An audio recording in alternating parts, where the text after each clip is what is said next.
প্রতি বছর 23শে June তারিখটিকে world widow day বা বিশ্ব বিধবা দিবস হিসাবে পালন করা হয়। এটা পালন করার কারণ হচ্ছে যে চেষ্টা করা হয় অ্যাওয়ারনেস তৈরি করার, একটা সচেতনতা তৈরি করার যে সারা পৃথিবীতে প্রচুর বিধবা বা উইডো আছেন এবং তাদের মধ্যে কিন্তু অনেকেই ভীষণ দারিদ্রতার মধ্যে, পভার্টির মধ্যে দিন কাটাচ্ছেন, কেউ কেউ বিলো পভার্টি লাইনে আছেন এবং এদের কিন্তু একটা বেশি অংশ অন্যের উপর ডিপেন্ডেন্ট, তারা স্বনির্ভর নয়। সেই জন্যেই তাদের এই জনগোষ্ঠী সম্বন্ধে সচেতনতা তৈরি করার জন্যই কিন্তু সারা পৃথিবীতে এই দিনটাকে পালন করা হয়। এবার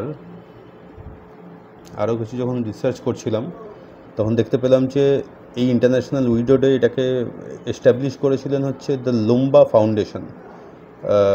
এই লুম্বা ফাউন্ডেশন এই দিনটাকে 23শে জুনকে এই বিশ্ব বিধবা দিবস হিসাবে স্বীকৃতি দেওয়ার বা এস্টাবলিশ করার পিছনে কারণ ছিল হচ্ছে যে এই লুম্বা ফাউন্ডেশনের যে ফাউন্ডার লর্ড লুম্বা, তার মা সেই দিনকা 23শে জুন তারিখে তার মা মারা যান, সেটাকেই স্মরণীয় করে রাখার জন্য এবং সেই তার মায়ের মৃত্যুকে একটা বৃহত্তর অংশের মানুষের কাছে একটু কিছু সুবিধা দেওয়ার জন্যই কিন্তু এই জিনিসটা তৈরি করা হয়েছিল, এই দিনটাকে এস্টাবলিশ করা হয়েছিল।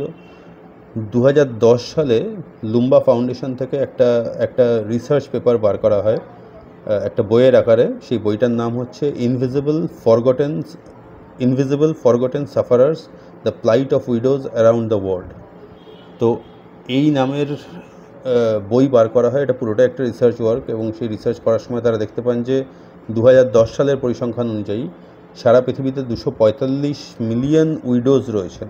245 মিলিয়ন উইডোজ আছেন, তাদের মধ্যে 115 মিলিয়ন কিন্তু পভার্টির মধ্যে রয়েছেন এবং বিভিন্ন রকম সামাজিক কলঙ্কের শিকার, সোশ্যাল স্টিগমাটাইজেশন, সামাজিক কলঙ্কের তারা শিকার। এই বইটিকে 2010 সালে তৎকালীন ইউএন সেক্রেটারি জেনারেল বান কি মুনের হাতে তুলে দেওয়া হয় এবং আলটিমেটলি গিয়ে 21শে ডিসেম্বর 2010-এ ইউনাইটেড নেশনস 23শে জুন এই তারিখটিকে ইন্টারন্যাশনাল উইডো ডে বলে স্বীকৃতি দেন এবং সেই সময় থেকে 2010 সাল থেকে কিন্তু সারা পৃথিবীতে এই দিনটিকে 23শে জুনটিকে ওয়ার্ল্ড উইডো ডে বা বিশ্ব বিধবা দিবস হিসাবে পালন করা হয় এবং অ্যাওয়ারনেস তৈরি করা হয়। তো এটাই হচ্ছে ব্যাপার, এটাই জানার ছিল। বেশ, এই জিনিসটা সম্বন্ধে আমরা কিন্তু খুবই কমই জানি। আমার মনে হয় অনেকেরই এটা জেনে সুবিধা হবে।